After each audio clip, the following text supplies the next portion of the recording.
এই মুহূৰ্তত এটা অত্যন্ত গুৰুত্বপূৰ্ণ খবৰ দিব বিচাৰিছো। চিন্তাৰ কোনো কাৰণ নাই, বৰ্তমান মই সুস্থ।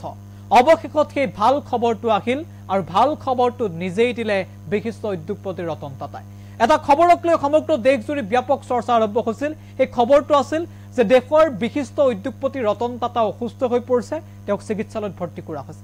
এই খবৰটো সমগ্ৰ দেশজুৰি চৰ্চা হোৱাৰ পাছতেই সমগ্ৰ দেশৰ শুভাকাংক্ষীসকল যিসকল শুভাকাংক্ষী আছে ৰতন টাটাৰ তেওঁলোকৰ মাজত শোকৰ ছাঁ পৰা পৰিলক্ষিত হৈছিল। সকলোৱে আশা কৰিছিল যে সোনকালে সুস্থ হওক এইগৰাকী দেশৰ বিশিষ্ট আৰু প্ৰখ্যাত উদ্যোগপতি ৰতন টাটা। কাৰণ মানৱ দৰদী ৰতন টাটা সমগ্ৰ দেশৰ বাবে এগৰাকী আদৰ্শবান ব্যক্তি আৰু এই ৰতন টাটা সুস্থ হোৱাটো সকলোৱে কামনা কৰিছিল। সকলো উৎকণ্ঠিত হৈ পৰিছিল যে ৰতন টাটা সঁচাকৈ অসুস্থ হৈ পৰিছে নেকি। তাৰ কিছু সময়ৰ পাছতেই নিজেই ক'লে যে চিন্তাৰ কোনো কাৰণ নাই, বৰ্তমান মই সুস্থ। ৰতন টাটাই অৱশেষত নিজেই স্বীকাৰ কৰিলে যে তেওঁ সুস্থ হৈ আছে, চিন্তাৰ কোনো কাৰণ নাই। তেওঁ অসুস্থ বুলি যি বাতৰি প্ৰচাৰ হৈছিল সেই বাতৰি সম্পূৰ্ণৰূপে ভুৱা, সেই বাতৰি সম্পূৰ্ণৰূপে অসত্য। আৰু ৰতন টাটাই নিজেই সামাজিক মাধ্যমত এই পোষ্ট কৰাৰ পাছতে এতিয়া এই ভাল খবৰটোক লৈ দেশজুৰি চৰ্চা আৰম্ভ হৈছে। যি সকলোৱে আশা কৰিছিল যে ৰতন টাটাৰ পৰা এনে এটা খবৰেই আহক, অৱশেষত সেই খবৰটো আহিছে যে দেশৰ বিশিষ্ট আৰু প্ৰখ্যাত উদ্যোগপতিগৰাকী বৰ্তমান সম্পূৰ্ণৰূপে সুস্থ। অভিষেক এনিটক্সৰ দৰ্শক গুৰুত্বপূৰ্ণ খবৰ আমি জনাই আছো। চিন্তাৰ কোনো কাৰণ নাই, বৰ্তমান মই সুস্থ। অৱশেষত ভাল খবৰটো আহিল, দেশবাসীলৈ ভাল খবৰ নিজেই দিলে ৰতন টাটাই।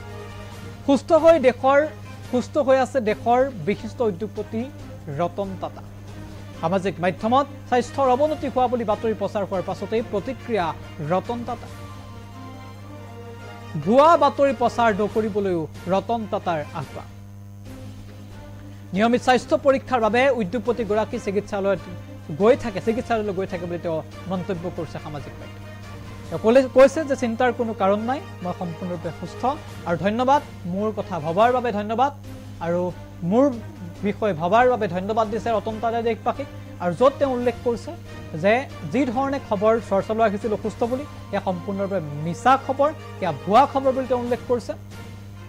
তেওঁ কৈছে যে মই সম্পূৰ্ণৰূপে সুস্থ হৈ আছো, কেৱল স্বাস্থ্য পৰীক্ষাৰ বাবে মই চিকিৎসালয়লৈ গৈ থাকোঁ সেইবুলি তেওঁ উল্লেখ কৰিছে। ইয়াৰ পূৰ্বে তেওঁ চিকিৎসালয়লৈ গৈছে আৰু স্বাস্থ্য পৰীক্ষাৰ বাবেহে, নিয়মিত পৰীক্ষাৰ বাবেহে তেওঁ চিকিৎসালয়লৈ গৈ থাকোঁ বুলি মন্তব্য কৰিছে ৰতন টাটাই। আৰু তেওঁ বৰ্তমান সুস্থ, চিন্তাৰ কোনো কাৰণ নাই এই কথা ইতিমধ্যে তেওঁ উল্লেখ কৰিছে। আৰু এই উদ্যোগপতিগৰাকীৰ এই বাৰ্তাটোৱে সমগ্ৰ দেশজুৰি বিশেষভাৱে চৰ্চা লাভ কৰিছে আৰু সম্পূৰ্ণৰূপে সুস্থ হৈ আছে আদৰ্শবান মানৱ দৰদী ৰতন টাটা।